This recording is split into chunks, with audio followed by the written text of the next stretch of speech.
Hello friend, मैं आनंद राज। आप सबको देखिए, आज हम कोर्स 8 जो आपका नॉलेज एंड करिकुलम है उसका मैराथन वीडियो लेके आए हैं। देखिए, इसमें 5 यूनिट, आपको पता है कि कोर्स 8 जो होता है आपका, इसमें 5 यूनिट पूछा जाता है। 5 यूनिट में आपका 10 क्वेश्चन रहेगा और 10 क्वेश्चन में आपका 5 क्वेश्चन का जवाब देना, यानी प्रत्येक यूनिट से एक एक प्रश्न का जवाब देना है। देखिए, एक और चीज़ आपको बताते हैं कि बिहार यूनिवर्सिटी वाले, मौलाना वाले, जेपी वाले, यानी बिहार में जितने भी यूनिवर्सिटी है वो सब वाले देखेंगे तो ये बहुत फ़ायदा होगा कि एक ही वीडियो में आपको 5 यूनिट का रिवीजन हो जाएगा। देखिए, आज बिहार यूनिवर्सिटी का एग्ज़ाम भी है 2 बजे से, तब तक आप क्विक रिवीजन के लिए देख सकते हैं। समझ गए? तो चलिए हम स्टार्ट करते हैं। चलिए, क्वेश्चन है कि देखिए, यूनिट 1 में आपका ज्ञान से रिलेटेड क्वेश्चन एक रहेगा ही रहेगा। समझ गए? तो ज्ञान अच्छा से पढ़ लीजिएगा, समझे? आपका एग्जाम में इससे रहेगा क्वेश्चन। तो क्वेश्चन है, ज्ञान से आप क्या समझते हैं? इसमें आपका ज्ञान से रिलेटेड सब क्वेश्चन का डाउट क्लियर हो जाएगा, क्योंकि ये आप पढ़ लीजिए ज्ञान क्या है, इसका अर्थ परिभाषा क्या है, इसे प्राप्त करने की विधि कौन है, समझे? ये सब चीज़ इसमें मिल जाएगा। चलिए स्टार्ट करते हैं। लिखा है, हम जानते हैं कि शिक्षा का सबसे प्रमुख उद्देश्य ज्ञान प्रदान करना है। ज्ञान ही वह बौद्धिक अनुभव है जो ज्ञानेंद्रियों द्वारा प्राप्त होता है। हम ये भी जानते हैं कि इस पृथ्वी पर मनुष्य एकमात्र प्राणी है जो विचार, चिंतन, मनन, मंथन एवं अनुभव प्राप्त करने में समर्थ है, और इन्हीं मानसिक क्रियाओं के आधार पर मनुष्य नए तथ्यों से अवगत होता है और ज्ञान प्राप्त करता है। हम ये भी जानते हैं कि ज्ञान ही समस्त शिक्षा का क्या है, आधार होता है, अर्थात जितने भी शिक्षा प्रणाली है उसका आधार क्या है, ज्ञान है। ज्ञान धन की तरह है, पैसा की तरह है, जितना एक मनुष्य को प्राप्त होता है वह उतना ही ज़्यादा पाने की इच्छा रखता है। अब आते हैं ज्ञान का अर्थ एवं परिभाषा। तो ज्ञान शब्द ज्ञ धातु से बना हुआ है, जिसका अर्थ होता है जानना। बोध अनुभव से माना जाता है, अर्थात किसी वस्तु के स्वरूप का जैसा वह है वैसा ही अनुभव या बोध होना ज्ञान है। हम ये भी कह सकते हैं कि ज्ञान अनुभवों का संश्लेषणात्मक एवं विश्लेषणात्मक रूप होता है। अब आते हैं, विभिन्न शिक्षा शास्त्री ने अपने तर्क और चिंतन के आधार पर ज्ञान की निम्नलिखित परिभाषा दी है। पहला, सुकरात के अनुसार कि ज्ञान एक ऐसी शक्ति है जिसकी सहायता से कोई भी कार्य किया जाना संभव है। दूसरा है, कार्ल सवेजी के अनुसार क्रिया करने की क्षमता ही क्या है, ज्ञान है। तीसरा है, भारतीय दार्शनिक के अनुसार कि ज्ञान वह है जो मनुष्य को सर्वांगीण विकास करता है तथा उसके लिए मुक्ति का मार्ग प्रशस्त करता है। प्लेटो के अनुसार डिफिनीशन है कि विचारों की दैवीय व्यवस्था और आत्मा परमात्मा के स्वरूप को जानना ही सच्चा ज्ञान है। अब आते हैं अगला डिफिनीशन में, स्पेंजर के अनुसार कि वास्तविक जगत का ज्ञान ही सत्य ज्ञान है, आत्मा परमात्मा संबंधी ज्ञान पूरी कल्पना है। रेसल के अनुसार आते हैं कि ज्ञान वह है जो मनुष्य के मन को प्रकाशित करता है। उपयुक्त परिभाषाओं के ज्ञान के संबंध में निम्न बातें सामने आती है। ज्ञान वह है जो सत्य है, ज्ञान हमें अनुशासित करता है, ज्ञान से चरित्र का निर्माण होता है, ज्ञान में ज्ञाता का विश्वास होता है, ज्ञान अज्ञानता पर अंधविश्वास को दूर करता है। ज्ञान है, आप अंधविश्वास को, ये सब चीज़ से दूर रहिएगा। अब आते हैं ज्ञान की प्रकृति या विशेषता। तो ज्ञान की निम्नलिखित प्रकृति या विशेषता है, ज्ञान सत्य तक पहुँचने का साधन है, ज्ञान शक्ति होती है, ज्ञान समाप्त नहीं हो सकता है, ज्ञान को प्राप्त करने के लिए अनुभव जरूरी है, ज्ञान की कोई सीमा नहीं होती है, इसमें ज्ञात और अज्ञात सभी ज्ञान समाहित होते हैं। कोई व्यक्ति जितना ज्ञान प्राप्त करेगा उसकी ज्ञान की भूख और बढ़ती जाएगी, अर्थात ज्ञान पैसा की तरह है, कोई इससे संतुष्ट नहीं होता है। ज्ञान 3 तथ्यों पर आधारित होता है, सत्यता, साक्ष्य और विचार। सत्यता का नाम ही ज्ञान है। ज्ञान का स्रोत सूचना है। ज्ञान निरंतर बढ़ता रहता है, अर्थात ज्ञान निरंतर गतिशील है। ज्ञान बहुआयामी होता है, इसमें चिंतन, अध्ययन और अनुसंधान के द्वारा नवीन ज्ञान का उत्पत्ति निरंतर होते रहता है। अब ज्ञान के उद्देश्य देखते हैं। तो ज्ञान के निम्नलिखित उद्देश्य हैं, समस्याओं के समाधान के रूप में। तो हम जानते हैं कि ज्ञान जीवन से संबंधित समस्याओं के समाधान के लिए युक्ति प्रदान करता है। बिना ज्ञान के न तो मनुष्य समस्याओं को पहचान सकता है और न ही इन समस्या का समाधान भी प्रस्तुत कर सकता है। दूसरा है व्यक्तिगत विकास। तो ज्ञान का एक उद्देश्य भी होता है कि मनुष्य का व्यक्तिगत विकास किया जा सके। हम जानते हैं कि व्यक्तिगत विकास के सभी आयाम जैसे भाषा, कौशल, व्यवहार, अभिवृत्ति, अभिक्षमता आदि को विकसित करना ज्ञान का महत्वपूर्ण उद्देश्य है। अब आते हैं दूसरा, अगला पॉइंट है कि किसी घटना और परिस्थिति को समझने में सहायक। तो ज्ञान का एक उद्देश्य ये भी होता है कि यह किसी घटना और परिस्थिति को समझने में सहायक होता है। चौथा है ज्ञान को निश्चित आकार देना। तो ज्ञान का महत्वपूर्ण उद्देश्य ये भी है कि सूचनाओं को एक निश्चित रूप दिया जाएगा, क्योंकि हम जानते हैं कि सूचनाएं यहाँ वहाँ बिखरी होती है, अतः ज्ञान ही इन बिखरी सूचनाओं को सही एवं निश्चित रूप प्रदान करता है। और चौथा आता है किसी घटना का व्याख्या करना।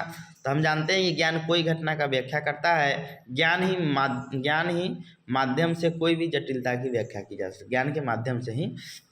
अगला है उपयुक्त क्षमता का विकास करना। तो किसी भी क्रिया को उचित ढंग से क्रियान्वयन के लिए उपयुक्त क्षमता का विकास करना भी ज्ञान का एक उद्देश्य होता है। अब आते हैं चौथा कि मानसिक क्षमता का विकास। तो ज्ञान हमारे मस्तिष्क के सामने ऐसी परिस्थिति उत्पन्न करता है जिससे हमारी बुद्धि की सहायता से मानसिक क्षमताओं जैसे तर्क, विश्लेषण, चिंतन आदि का विकास होता है। अब आते हैं समाज का विकास। समाज का समुचित विकास ज्ञान का प्रमुख उद्देश्य है। समझे? तो इतना पढ़ लीजिएगा, समझे। लेकिन इसमें हम ज्ञान का थोड़ा महत्व देख लेते हैं। ज्ञान का महत्व क्या है, समझ गए। और एक स्रोत देख लेते हैं कि ज्ञान का क्या क्या स्रोत है, समझे। तो देखिए इतना तो आपका बेसिक हो गया, इतना तो आप पढ़ ही लीजिएगा ज्ञान के बारे में, समझे। थोड़ा ज्ञान के आप स्रोत देख लीजिएगा। तो मेन हम पॉइंट देख लेते हैं, इसी को आप सिर्फ एक्सप्लेन कर लीजिएगा, समझे। तो ज्ञान का आप प्राप्त करने के स्रोत कौन कौन है? इंद्रिय अनुभव, इंद्रिय के द्वारा 5 हमारा सेंस ऑर्गन होता है, और इसी 5 सेंस ऑर्गन के द्वारा हम ज्ञान प्राप्त करते हैं। दूसरा है आपका, इसको एक्सप्लेन कर लीजिएगा, तर्क, चिंतन और बुद्धि। हम तर्क करके, चिंतन करके और बुद्धि से भी ज्ञान प्राप्त करने का एक स्रोत होता है। अगला है परंपराओं और कथाओं से ज्ञान। जो परंपरा है, कथाओं से भी हम कोई ज्ञान प्राप्त करते हैं, समझ गए। फिर उसके बाद इंटरनेट से प्राप्त, इस पॉइंट को एक्सप्लेन कर दीजिएगा अपने लैंग्वेज में, क्योंकि लंबा क्यों पढ़िएगा आप, छोटे छोटे बात लिख के वहाँ एक्सप्लेन कर लीजिए। इंटरनेट के माध्यम से भी हम ज्ञान प्राप्त करते हैं। अनुभव से भी ज्ञान प्राप्त, अनुभव आधारित ज्ञान भी होता है। अंतर्दृष्टि यानी अपने इंसाइट यानी अपने अंतर्दृष्टि से भी ज्ञान प्राप्त करते हैं, समझे। अब आते हैं ज्ञान प्राप्त करने की विधि, तो वही हो गया, दोनों एक ही टाइप का है। अब आते हैं इसका कुछ महत्व देखते हैं कि ज्ञान का कुछ न कुछ महत्व होगा, समझ गए। हाँ, तो ज्ञान का क्या क्या महत्व देख लेते हैं। तो ज्ञान ही वह ईंधन है जो मानव जीवन को संचालित करता है। ज्ञान ही हमें जीवन जीने का सलीका सिखाता है। ज्ञान से ही हम भौतिक जगत एवं आध्यात्मिक जगत को समझ सकते हैं। ज्ञान ही वह शक्ति है जिससे हम अपने आप को जानते हैं। ज्ञान से ही हम मनुष्य का सर्वांगीण विकास करते हैं। ज्ञान मस्तिष्क का ईंधन होता है, समझ गए। आपके पास कुछ कीजिएगा तो ईंधन ज्ञान होना चाहिए। ज्ञान से ही मनुष्य की मानसिक शक्ति जैसे तर्क, चिंतन, कल्पना शक्ति आदि का विकास होता है। वर्तमान समय में शिक्षा का आधार ज्ञान ही है। ज्ञान किसी विषय की सैद्धांतिक या व्यवहारिक समझ का उल्लेख करता है। ज्ञान व्यक्ति और सूचना के बीच कड़ी का काम करता है। ज्ञान के बिना व्यक्ति जीवन में सफल नहीं हो सकता है। ज्ञान शिक्षा और अनुभव के माध्यम से प्राप्त जानकारी एवं कौशल है। ज्ञान समस्याओं को हल करने में महत्वपूर्ण भूमिका निभाती है। ज्ञान जीवन के हर पहलू में उपयोगी है, अर्थात हमारे पास जितना अधिक ज्ञान है तो हमारे पास उतना ही अधिक शक्ति है। सिर्फ ज्ञान ही आपको आपका हक दिलाता है। अब आते हैं ज्ञान और सूचना। देखिए ये हो गया ज्ञान, और देखिए ज्ञान और सूचना में अंतर देखेंगे ना, तो इससे सूचना के बारे में भी आपको पता चल जाएगा, और इसमें अंतर पूछेगा तो आप बता दीजिएगा, समझ गए। तो देखिए ज्ञान और सूचना में क्या अंतर है, तो देखिए लिखा है ज्ञान प्राप्ति सोच समझ कर ही प्राप्त किया जा सकता है। तो सूचना स्वतंत्र रूप से विद्यमान होती है, समझ गए। अब हर चीज़ को तो हम नहीं अति करने लगेंगे, हर ज्ञान, समझे। दूसरा है ज्ञान सूचनाओं पर निर्भर होता है, तो सूचना तथ्य एवं संदेशों पर निर्भर होता है। ज्ञान एक व्यापक संप्रदाय है, तो सूचना एक संकुचित संप्रदाय है। ज्ञान अमूर्त होती है, सूचना मूर्त होती है। ज्ञान प्राप्ति के लिए प्रामाणिकता का होना आवश्यक है, तो सूचना प्राप्ति के लिए प्रामाणिकता का होना आवश्यक नहीं है। ज्ञान केवल आंकड़े या तथ्य नहीं है, सूचना केवल आंकड़े या तथ्य है। ज्ञान में बदलाव आ सकता है, सूचना तथ्य पर आधारित होने के कारण सदैव एक जैसी बनी रहती है। ज्ञान प्राप्ति के लिए शिक्षित होना आवश्यक है, सूचना प्राप्ति के लिए शिक्षित होना आवश्यक नहीं है। ज्ञान प्राप्ति करने के लिए समझना, सोचना, विश्लेषण, संश्लेषण और मूल्यांकन जैसी प्रक्रियाओं से गुजरना पड़ता है। तो सूचनाएं प्राप्त करने के लिए किसी घटना का अवलोकन और प्रत्यक्षीकरण करना पड़ता है। ज्ञान हमारे मस्तिष्क में सूचनाओं का संग्रहण के बाद विकसित होता है, तो सूचनाएं हमारे मस्तिष्क से बाहर उपस्थित तत्व होते हैं जो स्वतंत्र रूप से मौजूद होते हैं। ज्ञान सूचना के प्रवाह के परिणाम स्वरूप प्राप्त होता है तो सूचना संदेशों के प्रवाह के परिणाम स्वरूप प्राप्त होता है। ज्ञान अर्थ के साथ सूचना है तो सूचना संदर्भ के साथ तथ्य या डाटा है। ज्ञान प्राप्ति की प्रक्रिया में मानसिक परिवर्तन और मानसिक वृद्धि होती है तो सूचना प्राप्ति की प्रक्रिया में किसी भी प्रकार की मानसिक परिवर्तन और मानसिक वृद्धि नहीं होती है।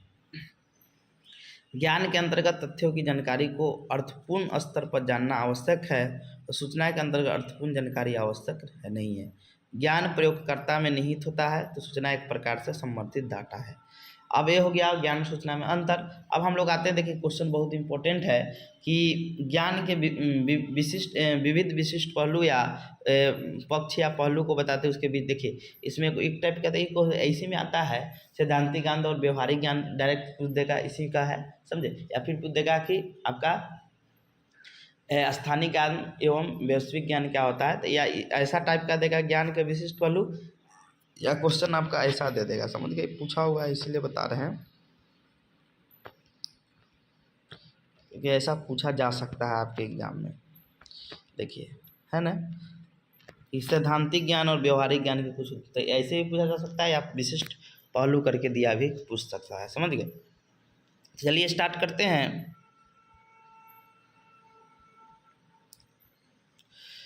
देखिए लिखा, हम जानते हैं कि ज्ञान ही समस्त शिक्षा का आधार होता है। ज्ञान धन की तरह है, जितना एक मनुष्य को प्राप्त होता है वह उतना ही ज़्यादा पाने की इच्छा करता है। ज्ञान ही वह बौद्धिक अनुभव है जो ज्ञान इंद्रियों द्वारा प्राप्त होता है। हम ये भी जानते हैं कि इस पृथ्वी पर मनुष्य एकमात्र ऐसा प्राणी है जो विचार, चिंतन, मनन, मंथन एवं अनुभव प्राप्त करने में समर्थ है, और इन्हीं मानसिक क्रियाओं के आधार पर मनुष्य नए तथ्यों से अवगत होता है और ज्ञान प्राप्त करता है। अब ज्ञान के विभिन्न पहलुओं और संबंध को देखते हैं तो तथ्य या पहलुओं के आधार पर ज्ञान को 5 वर्गों में रखा जा सकता है। स्थानीय और सार्वभौमिक ज्ञान, लोकल लैंग्वेज और universal language, local knowledge and universal knowledge. दूसरा है मूर्त और अमूर्त ज्ञान। तीसरा है सैद्धांतिक और व्यवहारिक ज्ञान, संदर्भगत ज्ञान और शाब्दिक ज्ञान, इसी को प्रकरण और संपूर्ण ग्रंथ संबंधी ज्ञान कहते हैं। और 5वां होता है विद्यालय ज्ञान और महाविद्यालय ज्ञान। चलिए स्टार्ट करते हैं। स्थानिक और सार्वभौमिक ज्ञान क्या है? तो स्थानीय ज्ञान शहरी और ग्रामीण लोगों की मानवीय बौद्धिक संप्रदा है जिसका प्रयोग वे अपने अस्तित्व को बनाए रखने के लिए संघर्ष करने में प्रयोग करते हैं। ऐसा ज्ञान जो किसी स्थान विशेष का अवलोकन करने में विशेष रूप से पाया जाए हो तथा स्थानीय विशेषता एवं सूचनाओं पर आधारित हो, तो ऐसे ज्ञान को स्थानीय ज्ञान कहते हैं। स्थानीय ज्ञान को अपने स्थानों के लिए उपयुक्त, सभी स्थानों के लिए उपयुक्त नहीं समझा जाता है क्योंकि स्थानीय ज्ञान को स्थानीय परिप्रेक्ष्य में ही समझा जाता है। स्थानीय ज्ञान की विश्वसनीयता कम होती है। स्थानीय ज्ञान का उदाहरण स्थानीय इतिहास, सामाजिक मूल, स्थानीय परंपरा, स्थानीय संस्कृति, स्थानीय कानून आते हैं। स्थानीय ज्ञान की विशेषता, तो स्थानीय ज्ञान की निम्नलिखित विशेषता है। स्थान विशेष का अवलोकन से प्राप्त ज्ञान स्थानीय ज्ञान होता है। स्थानीय ज्ञान का विकास अस्तित्व के संघर्ष के कारण हुआ है। स्थानीय ज्ञान एक पीढ़ी से दूसरी पीढ़ी को हस्तांतरित होने के कारण बिना उपयुक्त एवं व्यवस्थित दस्तावेज के भी विद्यमान होते हैं।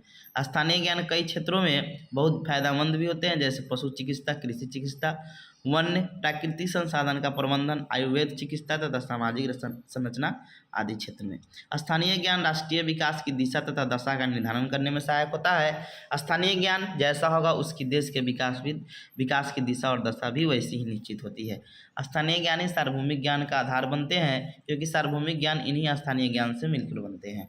परंपरागत ज्ञान या स्थानीय ज्ञान संपूर्ण समुदाय में एक समान संप्रेषित नहीं होता है क्योंकि स्थानीय ज्ञान को हस्तांतरित करने का कोई औद्योगिक तरीका या व्यवस्थित तरीका नहीं होता है। सामाजिक संरचना, सामाजिक आर्थिक स्थिति, व्यापार, हैसियत आदि के कारण स्थानीय ज्ञान को प्राप्त करने के स्रोतों में भिन्नता आ जाती है। क्रांतिकारी परिवर्तन के कारण स्थानीय ज्ञान का प्रयोग सीमित हो गया है। जैसे स्थानीय ज्ञान के अनुसार सूरज के कारण पड़ने वाले परछाई को देखकर समय निर्धारित करने की तकनीक क्रांतिकारी परिवर्तन के कारण सीमित हो गई है। अब स्थानीय ज्ञान के निर्माण की प्रक्रिया देखते हैं। तो स्थानीय ज्ञान प्रत्ययों, विश्वासों एवं प्रत्यक्षीकरण से संबंधित तथ्य एवं सूचना है।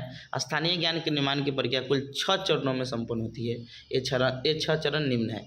पहली प्रक्रिया आसपास के वातावरण का अवलोकन, दूसरा है अपने आसपास की समस्याओं को देखना, तीसरा है आसपास के वातावरण में उपस्थित संसाधनों की जानकारी प्राप्त करना, चौथा है प्रयुक्त की जा सकने वाले ज्ञान को वैधता प्रदान करना, पांचवा है वैध ज्ञान को परंपरा के रूप में विकसित करना, और छठा है कि परंपरा के रूप में ज्ञान का हस्तांतरण करना। अब आते हैं सार्वभौमिक ज्ञान। सार्वभौमिक ज्ञान वह ज्ञान होता है जो किसी स्थान विशेष तक सीमित नहीं होता है बल्कि संपूर्ण समाज में व्यापक नहीं बड़े रूप में फैला होता है। और ऐसा ज्ञान राष्ट्रीय और अंतर्राष्ट्रीय सूचनाओं पर आधारित होता है, इसीलिए ऐसा ज्ञान सार्वभौमिक ज्ञान कहलाता है। सार्वभौमिक ज्ञान का प्रयोग व्यक्ति सभी स्थानों पर एवं किसी भी परिप्रेक्ष्य में कर सकता है, क्योंकि सार्वभौमिक ज्ञान की विश्वसनीयता अधिक होती है। जैसे प्राकृतिक ज्ञान, भौतिक और जीव विज्ञान द्वारा अर्जित ज्ञान सार्वभौमिक ज्ञान की श्रेणी में आते हैं, जिस ज्ञान का प्रयोग विश्व के किसी भी क्षेत्र में किया जा सके। सार्वभौमिक ज्ञान के अंतर्गत विश्व स्तर की समस्या, मुद्दे, पारिस्थितिकी, सांस्कृतिक, आर्थिक, राजनीतिक एवं प्रौद्योगिकी के से लोगों से किसी भी तथ्य को देखने एवं समझने का एक अलग दृष्टिकोण विकसित होता है। अब सार्वभौमिक ज्ञान की विशेषता देखते हैं।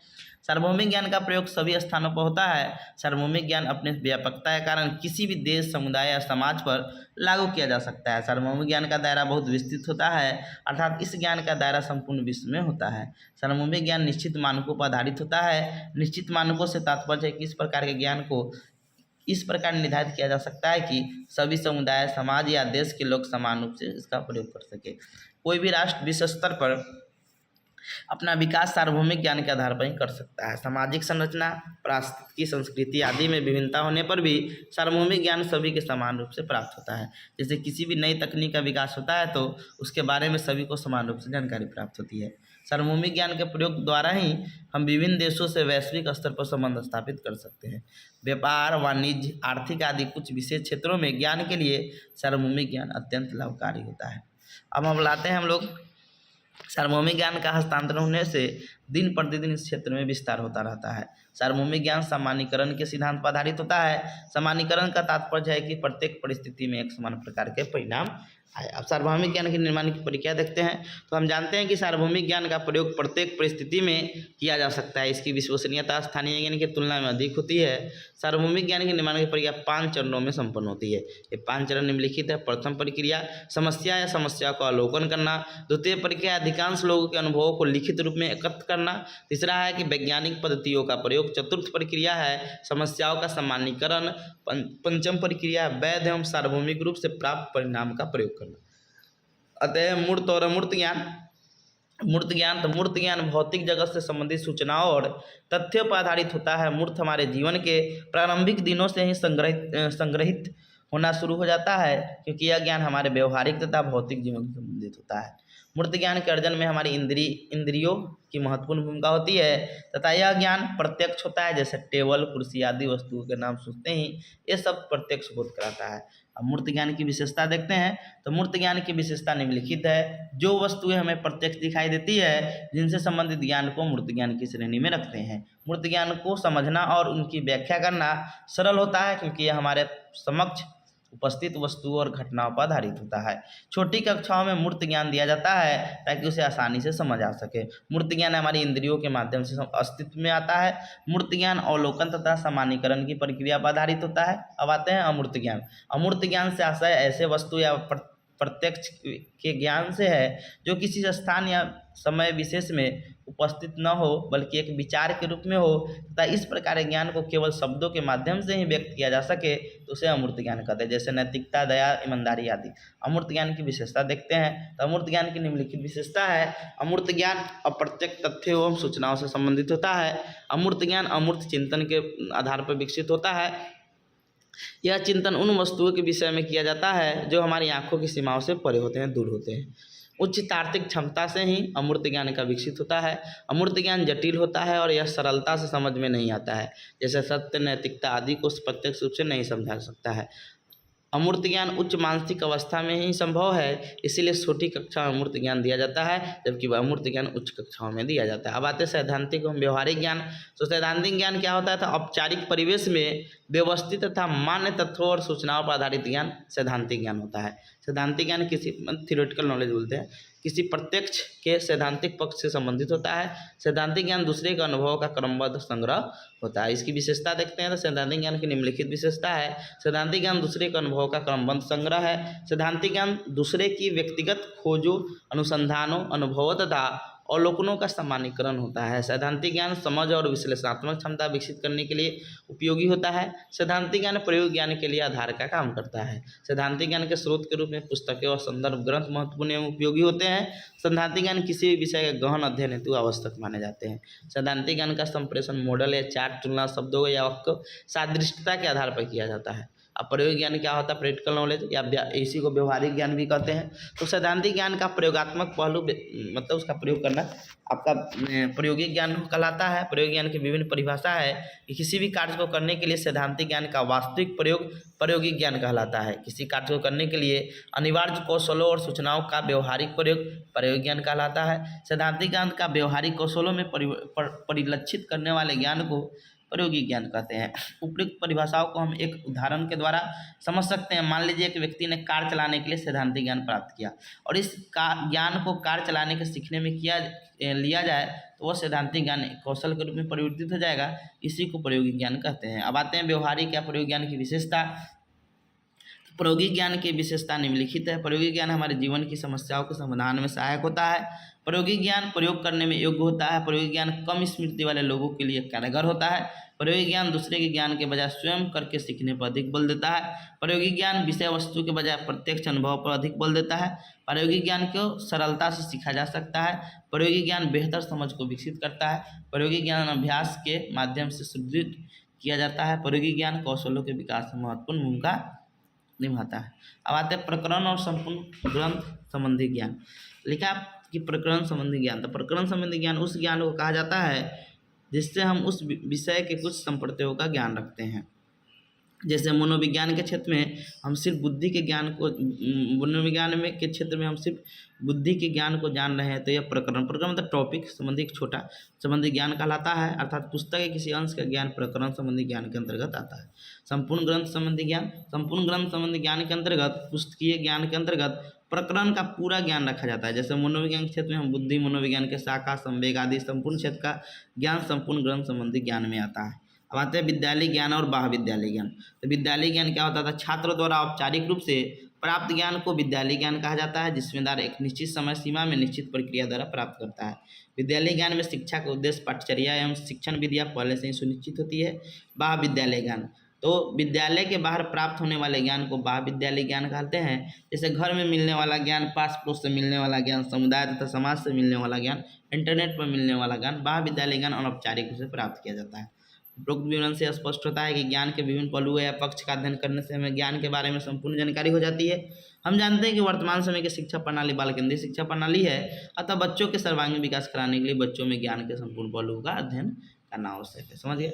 अब देखिए, अगर जानना क्वेश्चन पूछता है कि जानना, या इसी को नोइंग बोलते हैं, जानने के विभिन्न तरीके का वर्णन करें। समझ गए? ये भी आपका इंपॉर्टेंट क्वेश्चन है। तो लिखा है, हम जानते हैं कि वर्तमान समय की शिक्षा प्रणाली बाल केंद्रित शिक्षा प्रणाली है, अतः बच्चों में ज्ञान को ग्रहण करने के साथ साथ उस ज्ञान के प्रति लचीले ढंग से प्रदर्शन। देखिए, ज्ञान को जानने का मतलब होता है कि उस पर समझ बनाना। समझ के समझ बना लीजिए तो वो चीज़ आपके लिए किसी को बताना भी होगा तो आराम से बताइए। ज्ञान एक नहीं अपने अंदर समाहित कर लेना, और नॉलेज नोइंग क्या होता है कि उस ज्ञान के प्रति समझ विकसित करना, उसी को नोइंग कहते हैं, सिंपल भाषा।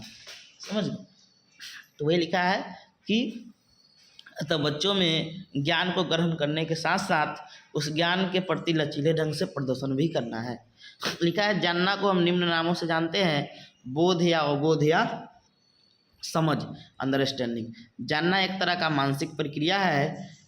इसमें चिंतन करने की योग्यता के साथ साथ प्राप्त ज्ञान के प्रति लचीले ढंग से प्रदर्शन करना है। जैसे संतोष ने न्यूटन की गति का नियम न्यूटन की गति के विभिन्न नियमों के बारे में विस्तार पूर्वक अध्ययन करते हुए जब उनसे उसके बारे में पूछा जाए तो उस समय छात्र उसके बारे में पूर्ण जानकारी दे देते हैं, तो कहा जाएगा कि छात्रों को न्यूटन गति के नियम के बारे में ज्ञान है।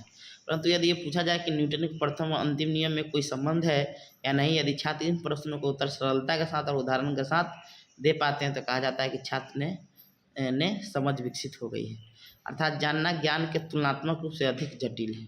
अब आते हैं अवबोध या जानने का अर्थ है परिभाषा। लिखा है, जानने का समान अर्थ होता है विषय के प्रति समझ को लचीले ढंग से प्रदर्शन करने की क्षमता से है। छात्र इस तथ्य को ध्यान में रखकर अधिगम को उचित प्रकार से सीखते हैं तथा आवश्यकता अनुसार लचीले ढंग से प्रस्तुत करते हैं, जिनसे तथ्यात्मक और धनात्मक ज्ञान सभी को समझ आ सके। विभिन्न विद्वानों एवं शिक्षा शास्त्रियों ने अपने तर्क और चिंतन के आधार पर जानना का निम्नलिखित परिभाषा दी है। प्रोफेसर एस के दुबे के अनुसार कि अवधारणा, तर्क, चिंतन एवं ज्ञान वह परिणाम है जो एक बार विकसित होने पर आगामी चिंतन एवं निर्णय में महत्वपूर्ण भूमिका का निर्वहन करती है। बोसिंग एवं बोसिंग के अनुसार ये अवधारणा किसी देखी हुई वस्तु की प्रतिमा है। अवबोध या जानने की विशेषता, तो अवबोध की निम्नलिखित विशेषता है। अवबोध ज्ञान के विभिन्न अवयवों में अंतर संबंध स्थापित करना। अवबोध के द्वारा हम तथ्यात्मक ज्ञान को अवधारणात्मक समझ में परिवर्तित कर देते हैं। लोगों के व्यवहार और इच्छाओं को जानने की योग्यता अवबोध है।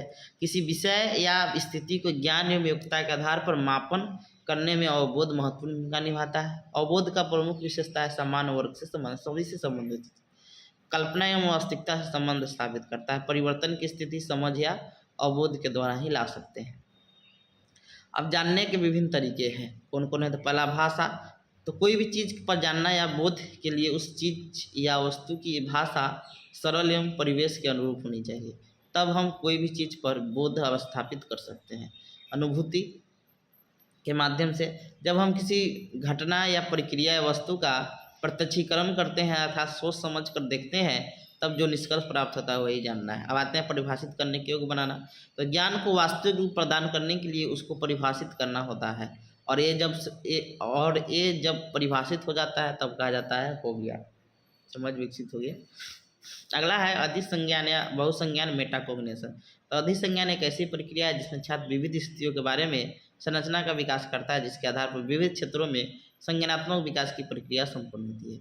जब कोई बालक में अधिसंज्ञान का गुण आ जाता है तो वह किसी चीज़ के बारे में जानने का गुण आने लगता है।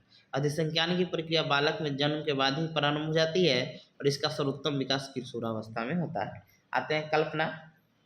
कल्पना को एक मानसिक प्रक्रिया माना जाता है जिसमें व्यक्ति अपने मस्तिष्क में किसी छवि या तथ्य का एक आभासी प्रतिबिंब बनाता है। अतः कल्पना का गुण जब बालक में आने लगता है तब बालक में जानने का गुण आने लगता है। अंतर्ज्ञान। अंतर्ज्ञान में सहज ज्ञान भी अवधारणा से जोड़ा जाता है। अंतर्ज्ञान का प्रयोग अधिकांशतः नैतिक मामलों में किया जाता है, जिसके माध्यम से गलत या सही का निर्णय लिया जाता है। अंतर्ज्ञान किसी भी व्यक्ति का अपना निजी अनुभव होता है जो अपने विभिन्न परिस्थितियों एवं तथ्यों को परिवेश से प्राप्त होता है। अंतर्ज्ञान के द्वारा जो चिंतन आता है उसके द्वारा नए समस्या प्रस्तुत होते हैं। स्मृति। तो स्मृति वह माध्यम है जिसके माध्यम से व्यक्ति अपने पूर्व ज्ञान को वर्तमान स्थिति में प्रयोग करता है तथा वर्तमान ज्ञान को स्मृति में सुरक्षित रहता है। और निष्कर्ष के उपरोक्त विवरण से स्पष्ट होता है कि वर्तमान समय के बाल केंद्रित शिक्षा प्रणाली को देखते हुए बच्चों में अवबोध या समझ विकसित जरूरी होना चाहिए। इसीलिए छात्र को प्रत्येक विषय, तथ्य या अवधारणा को ठीक से समझ अथवा सैद्धांतिक ज्ञान के साथ व्यवहारिक ज्ञान के रूप में विभिन्न तथ्यों को समझ सके। अब आते हैं विद्यालय। अब आते हैं यूनिट 2 में। तो यूनिट 1 खत्म हो गया। यूनिट 2 में आपका 2-3 टाइप का क्वेश्चन होता है, समझिए कि विद्यालय में विषय रूप में वर्गीकृत ज्ञान को कौन चयनित, संचालित एवं वैधिकृत करता है। और एक क्वेश्चन पूछेगा कि ज्ञान का वर्गीकरण किस आधार पर करते हैं, समझ गए। ये क्वेश्चन आपका आ सकता है, समझ गए। तो आइए स्टार्ट करते हैं। लिखा है, हम जानते हैं कि वर्तमान समय की शिक्षा पर ये वाला वैधिकृत वाला देख लीजिएगा, बहुत इंपॉर्टेंट है कि चयनित कौन करता है, संचालित कौन करता है, वैधिकृत। लिखा, हम जानते हैं कि वर्तमान समय की शिक्षा प्रणाली बाल केंद्रित शिक्षा प्रणाली है जिससे विद्यालयों में विषय रूप में वर्गीकृत ज्ञान की आवश्यकता पड़ती है। छात्र द्वारा औपचारिक रूप से प्राप्त ज्ञान को विद्यालय ज्ञान कहते हैं। विद्यालय में विषय रूप में वर्गीकृत ज्ञान को प्लेटो ने 3 प्रकार के ज्ञान में बताया: इंद्रिय जनित ज्ञान, अनुभवजन्य या समितिजन्य ज्ञान, चिंतनजन्य ज्ञान। समझ गए।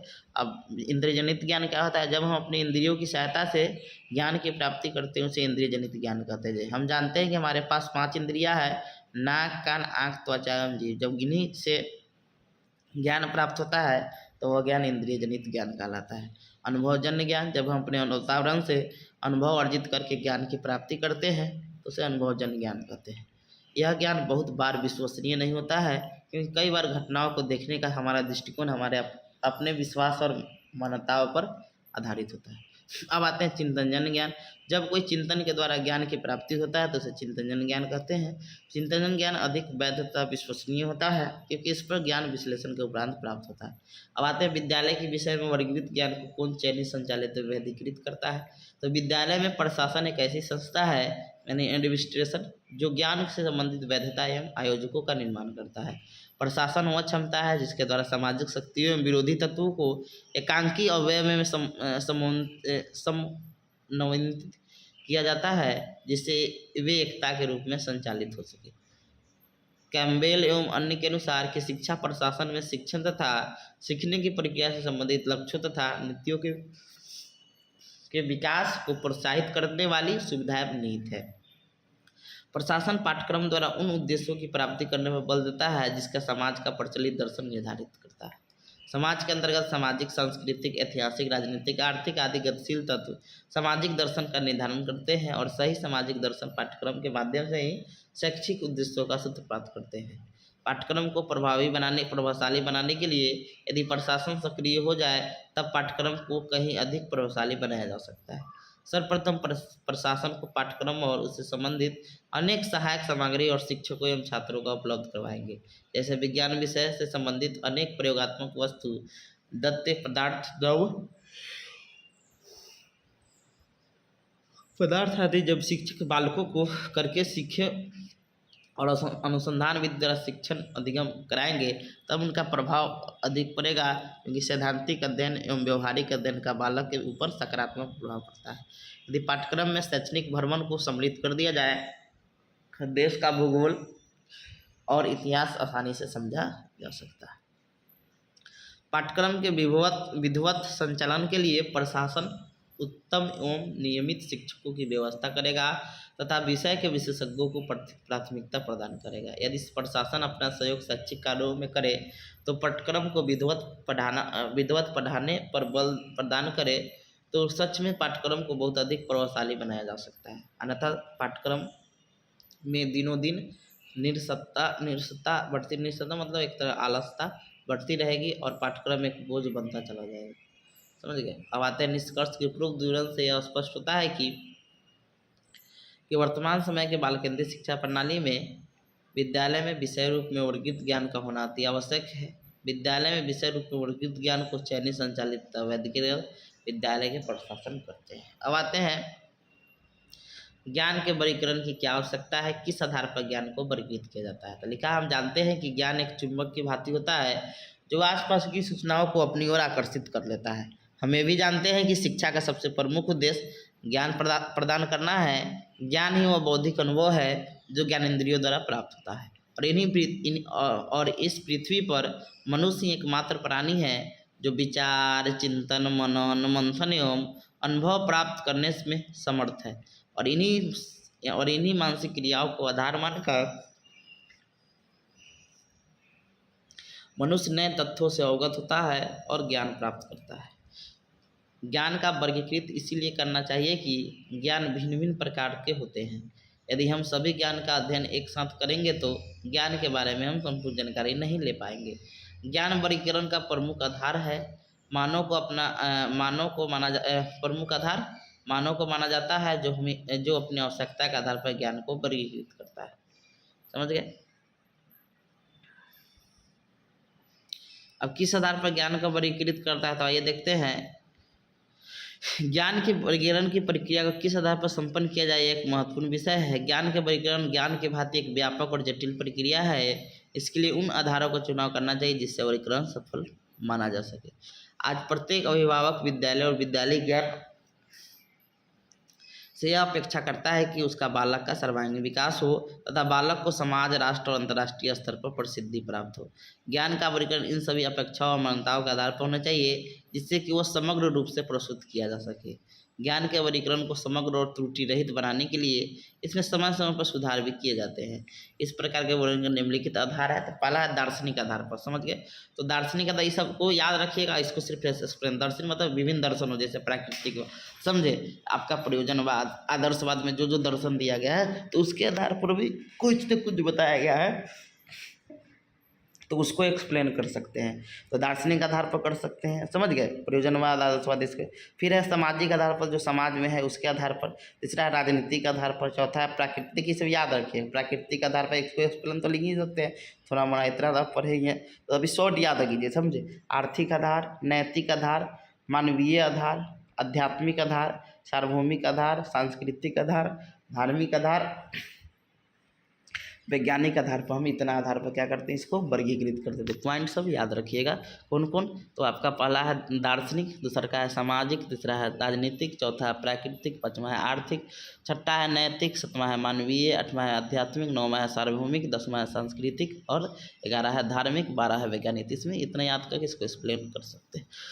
अब देखिए क्वेश्चन ऐसे तो ज्ञान की रचना तो आपका यूनिट 1 में पढ़ना है, समझे, लेकिन हो सके तो आपका दे देगा, है थोड़ा भी है, इसको देख लेते हैं क्या है ज्ञान की रचना। तो देखिए सिंपल में देखेंगे कि ज्ञान की रचना क्या होता है। तो देखिए लिखा है मानव जीवन में ज्ञान का बहुत अधिक महत्व है। मानव जीवन के लिए ज्ञान रीढ़ की हड्डी की तरह कार्य करता है, इसीलिए ज्ञान को मनुष्य की तीसरी आंख कहा जाता है। भारतीय आध्यात्मिक दर्शनों के अनुसार ज्ञान वह है जो मनुष्य को उन्नत करता है तथा इसके लिए मुक्ति का मार्ग प्रशस्त करता है। ज्ञान अज्ञानता, डर और अंधविश्वासों को दूर करता है। ज्ञान चरित्र का निर्माण करता है तथा हमें अनुशासित करता है। ज्ञान की रचना या निर्माण हस्तांतरण एवं सीखना प्रक्रिया के ही अंग होते हैं। ज्ञान की रचना ज्ञान ग्रहण करने से पूर्णतः भिन्न होता है। ज्ञान निर्माण के अंतर्गत छात्र प्राप्त ज्ञान को अपने अनुभवों द्वारा परिवर्तित करते हुए अपने सर्वांगीण विकास के लिए उसका प्रयोग करते हैं। छात्र इसके अलावा ज्ञान के रचना के अंतर्गत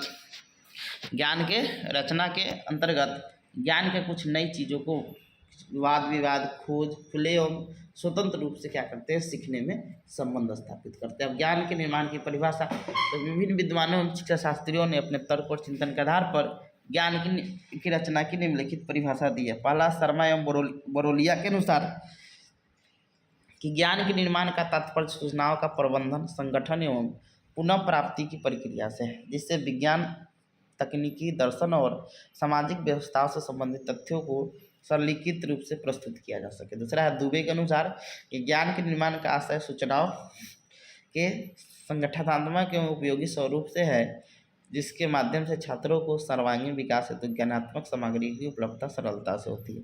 तीसरा है ज्ञान के एवं कोचक के अनुसार कि ज्ञान की प्रक्रिया अधिगम का एक दृष्टिकोण है, जो अधिगमकर्ता को अपने अनुभव का प्रयोग कर सक्रिय रूप से समझ के निर्माण से है, न कि पहले संगठित ज्ञान से है। उपयुक्त परिभाषाओं से स्पष्ट होता है कि ज्ञान का निर्माण सूचनाओं का प्रबंधन एवं संगठन है, जो ज्ञात होने के बाद संचित रहता है। वास्तविक अनुभव द्वारा प्राप्त ज्ञान और सूचनाओं को भंडारण में वृद्धि होता है।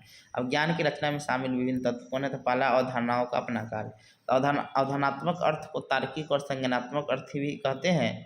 जब किसी व्यक्ति को मस्तिष्क के बाह्य जगत की किसी वस्तु की संकल्पना उभरती है, तो उसे अभिव्यक्त करने के लिए किसी शब्द का प्रयोग करता है। जैसे जब हम मिठाई शब्द का प्रयोग करते हैं तो हमारे मस्तिष्क में विभिन्न आकार, प्रकार एवं रंगों की मिठाई का अर्थ समाहित हो जाता है। ज्ञान की रचना में अवधारणाओं का अपना अर्थ होना अति आवश्यक है, इससे कि कोई ज्ञान को सरल कर सकते हैं। विचारों की वस्तुनिष्ठता, तो ज्ञान की रचना के लिए आपके विचारों में वस्तुनिष्ठता जरूर होना चाहिए। वस्तुनिष्ठता अपने स्वयं के विचार, आशा, आकांक्षा, भावना और पूर्वाग्रह से प्रभावित न होकर किसी भी तथ्य या घटना का उसके वास्तविक रूप के ही विश्लेषण करना वस्तुनिष्ठता कहलाती है। अतः ज्ञान के रचना करते समय आपके विचारों में वस्तुनिष्ठता का गुण जरूर होना चाहिए। अब आते हैं अधिगम परिणामों में विभिन्नता।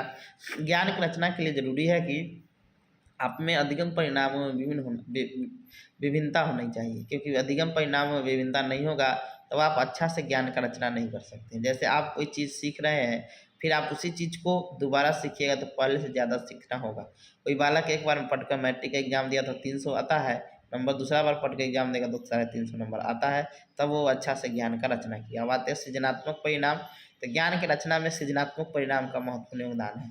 सामान्य रूप से जब हम किसी वस्तु या घटना के बारे में विचार करते हैं तो हमारे मन मस्तिष्क में अनेक प्रकार के विचार उत्पन्न होते हैं। उत्पन्न विचारों को जब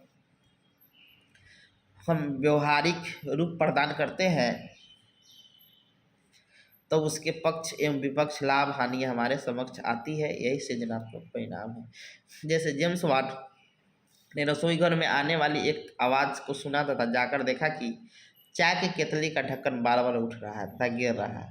एक समान व्यक्ति के लिए समान घटना होगा, लेकिन परंतु जेम्स वाट सृजनशील बालक थे। वह उसका उपयोग दैनिक जीवन में करने का विचार किया और आगे चलकर भाप के इंजन का आविष्कार कर दिया। अतः हम कह सकते हैं ज्ञान की रचना में सृजनात्मक परिणाम का महत्वपूर्ण योगदान है। अब आते हैं विचारों में लोचनशीलता एवं स्वतंत्रता। लिखा है विचारों में लोचनशीलता एवं स्वतंत्रता होगा तभी आप अच्छा से ज्ञान का रचना कर सकते हैं।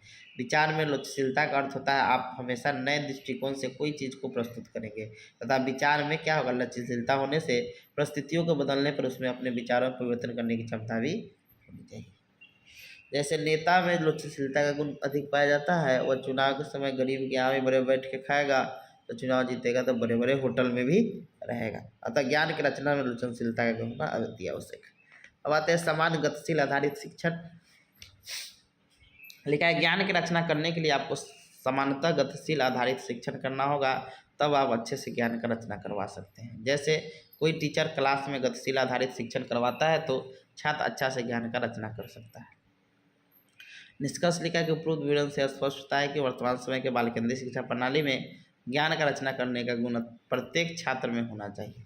अब देखिए, अब आते हैं यूनिट 3 में जो बहुत इंपॉर्टेंट है, आपका पटचर्या से रहेगा ही रहेगा क्वेश्चन। तो पटचर्या क्या है और पटचर्या के सिद्धांत वगैरह पूछ देता है, समझ गए। तो चलिए आते हैं। लिखा हम जानते हैं कि प्राचीन समय में शिक्षक केंद्रीय शिक्षा थी जिसके सिर्फ छात्र और शिक्षक होते थे, लेकिन वर्तमान समय की शिक्षा प्रणाली बाल केंद्रीय शिक्षा प्रणाली है जिसमें शिक्षक, छात्र और पाठ्यक्रम होते हैं। हम ये भी जानते हैं कि प्रभावशाली शिक्षण के लिए पाठ्यक्रम की भूमिका अत्यंत महत्वपूर्ण है। बिना पाठ्यक्रम के हम प्रभावशाली शिक्षण नहीं करा सकते हैं। जॉन डीवी ने भी शिक्षा के त्रिध्रुवीय प्रक्रिया में पाठ्यक्रम का वर्णन किया है। शिक्षक, छात्र और शिक्षक, पाठ्यक्रम, शिक्षक और छात्र। पाठ्यक्रम शिक्षा प्रक्रिया के एक अत्यंत महत्वपूर्ण अंग है। पाठ्यक्रम के अभाव में शिक्षा प्राप्ति की कल्पना भी नहीं की जा सकती है। हमें भी जानते हैं कि पाठ्यक्रम शिक्षण अधिगम प्रक्रिया को सफल बनाने का महत्वपूर्ण एवं सशक्त माध्यम है। अतः पाठ्यक्रम ही एक ऐसा साधन है जिसके द्वारा विद्यार्थी अपने वांछित उद्देश्यों की प्राप्ति करता है और विद्यार्थी का बहुमुखी विकास होता है। शिक्षा के द्वारा जिन उद्देश्यों के निर्धारण किया जाता है उसकी प्राप्ति पाठ्यक्रम द्वारा होता है। पाठ्यक्रम को एक साधन के रूप में जाना जाता है। छात्र को शिक्षा देने के लिए पाठ्यक्रम का होना आवश्यक है। पाठ्यक्रम एक नीति है जिसके आधार पर समस्त शिक्षण कार्यों का क्रियान्वयन किया जाता है। जैसे क्या, कब और कैसे पढ़ना है, इसका निर्धारण पाठ्यक्रम द्वारा किया जाता है। आते पाठ्यक्रम का अर्थ में परिभाषा था। पाठ्यक्रम अंग्रेजी भाषा के कैरिकुलम शब्द का हिंदी रूपांतरण है। इस कैरिकुलम शब्द की उत्पत्ति लैटिन भाषा के कुरियर शब्द से हुआ है, जिसका अर्थ होता है दौड़ का मैदान। अर्थात पाठचर्या वह दरिया है जिसे किसी व्यक्ति को अपनी मंजिल तक पहुंचने के लिए पार करना होता है। यानी पटचर्या दौड़ के मैदान की तरह होता है जिसमें बालक को तब तक दौड़ना पड़ता है जब तक कि उसे अपने लक्ष्य को न प्राप्त कर ले। अब इसका कुछ डिफिनीशन है। तो फ्रोवेल के अनुसार कि पटचर्या को मानव जाति के संपूर्ण ज्ञान और अनुभवों का सार समझना चाहिए। मुनरो के अनुसार कि पटचर्या में ये सभी क्रिया सम्मिलित है जिनका हम शिक्षा के उद्देश्यों की प्राप्ति हेतु विद्यालय में उपयोग करते हैं। तीसरा है हेनरी के अनुसार कि पटचर्या में वे सभी क्रिया आती है जो स्कूल में विद्यार्थियों को दी जाती है। चौथा है माध्यमिक शिक्षा आयोग के अनुसार 1952-53 के अनुसार कि पाठ्यक्रम का अर्थ रूढ़िवादी ढंग से पढ़ाए जाने वाले बौद्धिक विषयों से नहीं है, बल्कि इसके अंदर वे सभी क्रिया आ जाता है जो बालक को कक्षा के बाहर या अंदर प्राप्त होते हैं। ब्यूलसैम्प के अनुसार कि विद्यालय में बालकों के शैक्षिक अनुभव के लिए एक सामाजिक समूह की रूपरेखा पटचर्या कहलाती है। और आते हैं बॉबिट के अनुसार कि उच्चतर जीवन के लिए प्रतिदिन और 24 घंटे की जाने वाली समस्त क्रिया पटचर्या के अंतर्गत आती है। अब आते हैं पटचर्या की विशेषता। तो पटचर्या की निम्नलिखित विशेषता है। पटचर्या परिवर्तनशील है, अर्थात समाज की आवश्यकता को देखते हुए पाठ्यक्रम में निरंतर बदलाव किए जाते हैं। शिक्षा के उद्देश्यों के आधार पर ही पाठ्यक्रम का निर्माण किया जाता है। पटचर्या देश की आत्मा का प्रतिनिधित्व करती है। पटचर्या के माध्यम से बालक की शैक्षिक क्रियाओं को विकसित किया जाता है। पटचर्या में उन क्रियाओं को सम्मिलित किया जाता है जिससे बालक की शारीरिक, मानसिक, भाषात्मक, सामाजिक, आध्यात्मिक एवं नैतिक पक्षों का विकास हो। पटचर्या छात्रों को अपने कौशलों, रुचि, अभिरुचि एवं अभिमूल्य को विकसित करने में पर्याप्त अवसर प्रदान करता है। पटचर्या को अनुसंधान द्वारा संशोधित एवं परीक्षण किया जाता है। पटचर्या एक व्यापक संप्रदाय है जिसमें शैक्षिक उद्देश्य, पाठ्यवस्तु या शिक्षण अधिगम एवं मूल्यांकन समाहित होता है। पटचर्या को क्रियान्वित रूप विद्यालय एवं शिक्षकों द्वारा दिया जाता है। पटचर्या या पाठ्यक्रम वही हुआ। पाठ्यक्रम द्वारा छात्र के व्यवहार में वांछित परिवर्तन लाया जा सकता है। इसकी प्रकृति देखते हैं तो हम जानते हैं कि पटचर्या विद्यालय की व्यवस्था का मूल आधार होता है। शिक्षा का संपूर्ण व्यवस्था पटचर्या पर ही केंद्रित होता है। पटचर्या के प्रकृति निम्नलिखित है। पहला है कि पटचर्या सदैव पूर्ण नियोजित होता है। पटचर्या के लक्ष्य या प्रयोजन उससे संबंधित शैक्षिक उद्देश्यों से निर्देशित होता है। एक ही कक्षा में प्रत्येक छात्र की वास्तविक पटचर्या उसी कक्षा के अन्य छात्रों की पटचर्या की अपेक्षा भिन्न होता है। पटचर्या के 4 आधार होते हैं: सामाजिक शक्ति, सामाजिक मानव विकास, अधिगम का स्वरूप तथा ज्ञान और संज्ञान का स्वरूप। पटचर्या किसी विशिष्ट समाज के एक विशिष्ट आयु वर्ग के बच्चों की शिक्षा के लिए निर्मित होता है। पटचर्या अध्यापक के अनुदेशों को नियोजित करने में सहायक होता है। अब इसका उद्देश्य देखते हैं। तो पटचर्या का उद्देश्य छात्रों के ज्ञानात्मक, भावात्मक और क्रियात्मक पक्ष का विकास करना है। पाठ्यक्रम का उद्देश्य छात्रों का नैतिक एवं चारित्रिक विकास करना है। पाठ्यक्रम का उद्देश्य छात्रों के व्यक्तित्व का विकास करना है। पाठ्यक्रम का उद्देश्य छात्रों में सामाजिक उत्तरदायित्व एवं सामाजिक भावनाओं का विकास करना है। पाठ्यक्रम का द्वारा छात्रों को जीविकोपार्जन योग्य बनाना है। छात्रों को समझने का स्तर को आसान बनाना है। छात्रों के व्यवहार में योग्यता। अब देखिए आवश्यकता ये सब इतने लिख दीजिएगा, समझे, आगे तो कुछ पूछेगा नहीं, समझ गए। अब हम लोग आते हैं पटचर्या निर्माण के सिद्धांत कौन कौन है। बहुत VVI है, लिखा है कि हम जानते हैं कि प्राचीन समय के शिक्षक केंद्रित, ये तो इंट्रोडक्शन तो जो पहले था वही इंट्रोडक्शन दे देना है, समझ गए, जो पहले आपका इंट्रोडक्शन था। मेन आते हैं इसके हम लोग आधारभूत सिद्धांत से। लिखा है पटचर्या निर्माण का आधारभूत सिद्धांत निम्नलिखित है। पहला है बाल केंद्रित शिक्षा का सिद्धांत। लिखा है पटचर्या का निर्माण करते समय छात्रों को केंद्र में रखना चाहिए, अर्थात बालकों की रुचियों, आवश्यकता, योग्यता etc को ध्यान में रखकर पटचर्या का निर्माण करना चाहिए। जीवन से संबंधित होने का सिद्धांत। लिखा है पटचर्या निर्माण का सबसे महत्वपूर्ण सिद्धांत यह है कि पटचर्या में उन विषयों, क्रियाओं और वस्तुओं को शामिल करना चाहिए जो बालक के जीवन से संबंधित हो। अतः छात्रों में व्यक्तिगत विभिन्नता का सिद्धांत। लेकिन हम जानते हैं कि दुनिया का प्रत्येक बालक एक दूसरे से भिन्न होता है, अर्थात बालक में उसके गुण, उसकी रुचियाँ, उसकी क्षमता, उसकी योग्यता आदि में भी एक दूसरे से भिन्न होता है। अतः पटचर्या के निर्माण करते समय व्यक्तिगत विभिन्नता का ध्यान रखना चाहिए। आगे है उपयोगिता का सिद्धांत। इसके अनुसार पटचर्या में उन्हीं विषयों को स्थान दिया जाना चाहिए जो बालकों के भावी जीवन में काम आ सके। 5वां है सामाजिकता का सिद्धांत। तो पटचर्या के निर्माण में के समय पटचर्या विशेषज्ञों को सामाजिक परिस्थितियों और स्थानीय आवश्यकता को ध्यान में रखना चाहिए। अब आते हैं अवकाश के सदुपयोग का सिद्धांत। तो पटचर्या इस प्रकार बनाया जाना चाहिए कि वह छात्रों को कार्य एवं अवकाश दोनों के लिए प्रशिक्षित करे। अब आते हैं शैक्षिक उद्देश्यों के अनुरूपता का सिद्धांत। हम जानते हैं कि शिक्षा के उद्देश्यों को पाठ्यक्रम के द्वारा ही प्राप्त किया जा सकता है, अतः पाठ्यक्रम का निर्माण करते समय शिक्षा के उद्देश्यों को निश्चित कर लेना चाहिए। अब आते हैं नागरिकता का सिद्धांत। लिखा हम जानते हैं कि शिक्षा का सर्वोत्तम लक्ष्य अच्छे नागरिकों का निर्माण करना है, अतः पटचर्या का निर्माण करते समय विशेषज्ञों को हम इस बात का ध्यान रखना चाहिए कि पटचर्या में ऐसी पाठ्यक्रम और विषयों को सम्मिलित किया जा सके जिससे बालक के नागरिक कुशलता की भावना का विकास हो सके। अब आते हैं लचीलेपन का सिद्धांत। पटचर्या या पाठ्यक्रम का निर्माण करते समय लचीलेपन का ध्यान देना चाहिए, अर्थात पटचर्या के बालक के अनुसार परिवर्तन किया जाना चाहिए। अब आते हैं लोकतंत्र पर आधारित सिद्धांत।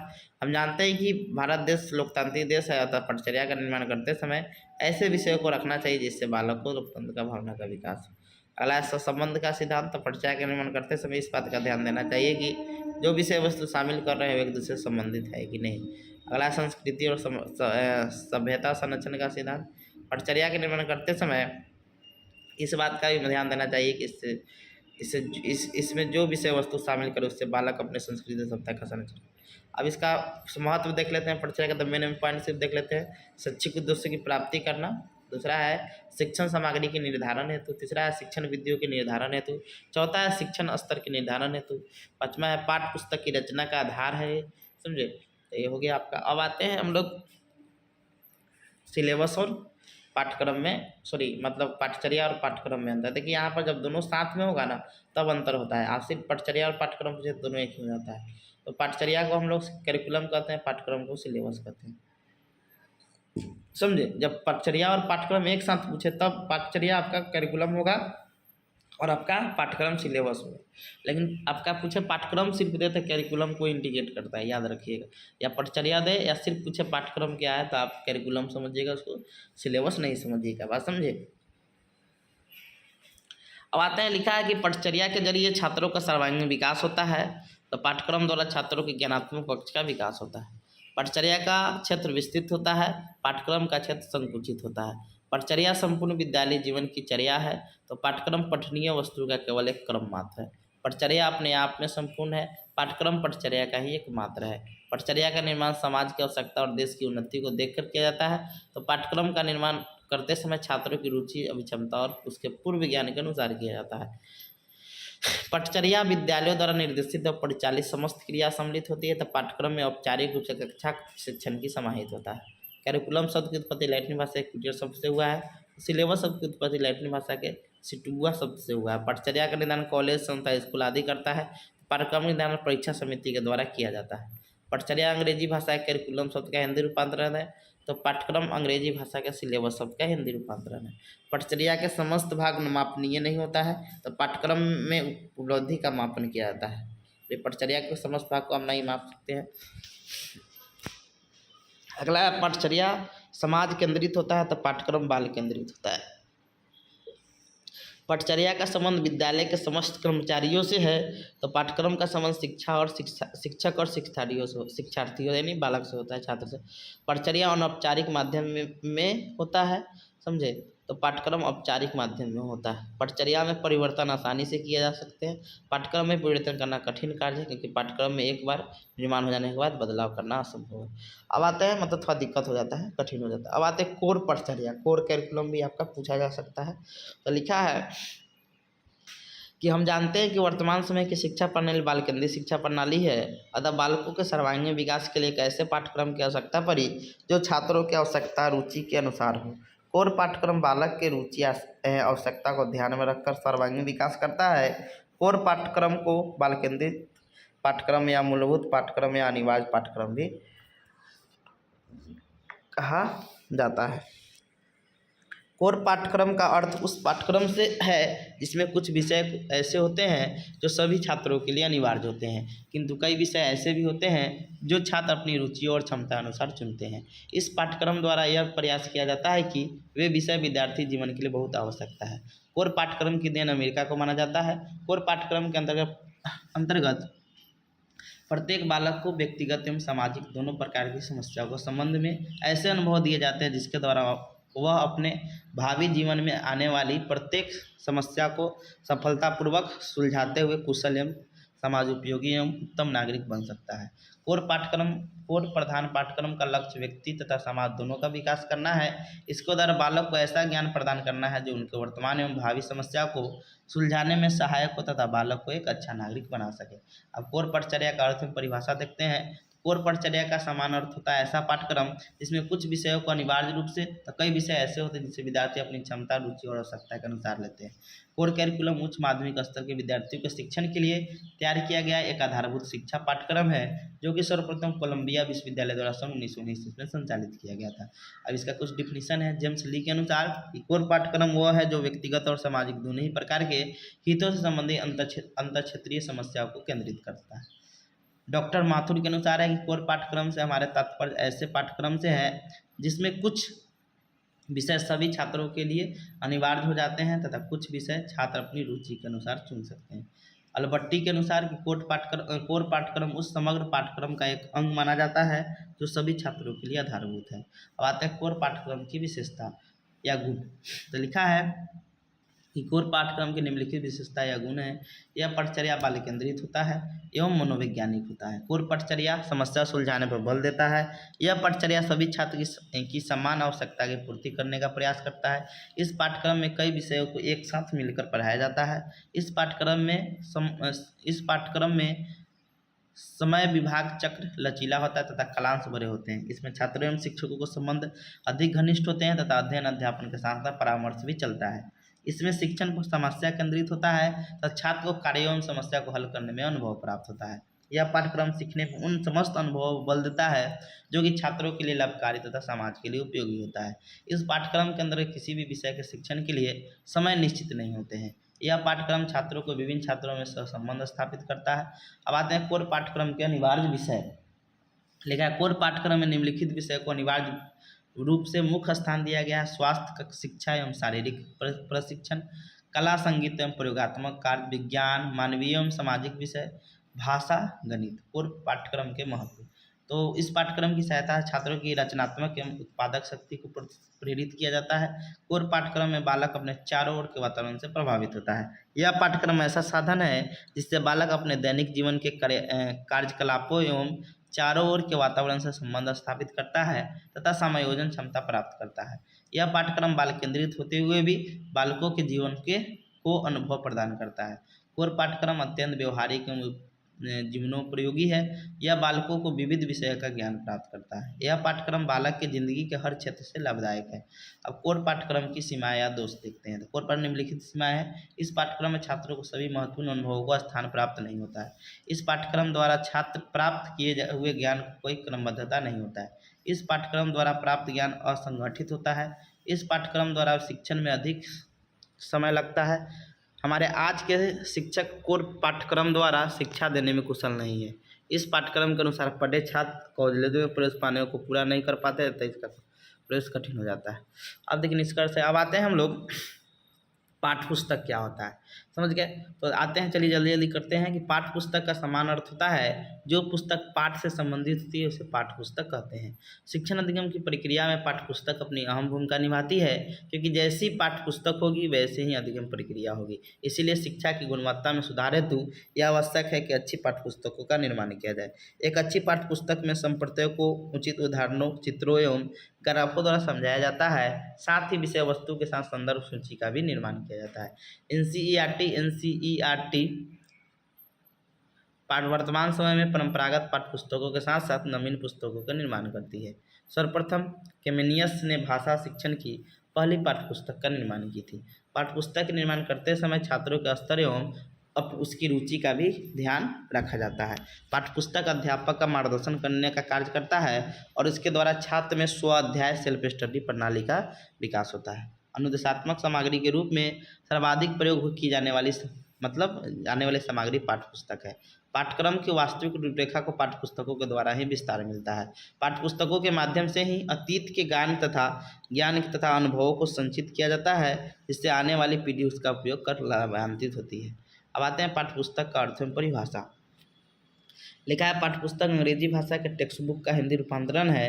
पाठ्य पुस्तक का समान अर्थ होता है जब किसी विषय के ज्ञान को एक स्थान पर पुस्तक के रूप में संगठित ढंग से प्रस्तुत किया जाता है तो उसे पाठ्य पुस्तक की संज्ञा प्रदान की जाती है।